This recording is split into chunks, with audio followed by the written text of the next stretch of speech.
L'histoire d'aujourd'hui raconte en fait une invention fort simple, le clignotant.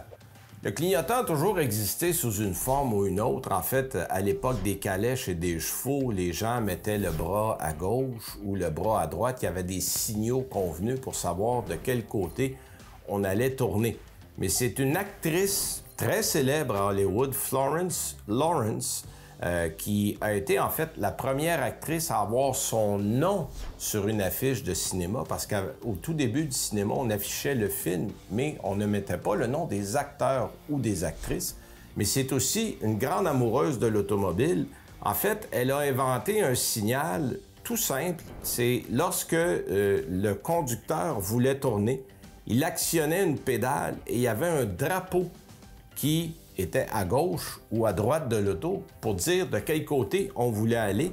Malheureusement, elle n'a jamais pris de brevet, elle n'a jamais eu de compensation pour ses inventions, mais elle avait beaucoup de génie.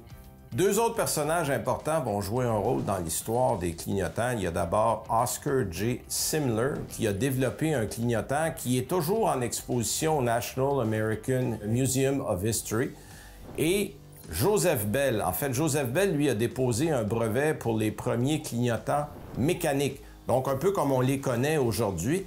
Mais ça aurait été très long avant qu'on commence à utiliser les clignotants, parce qu'au début, dans les années 30 et 40, les gens prenaient encore leurs mains pour signaler de quel côté ils allaient, et ça semblait convenir à tout le monde.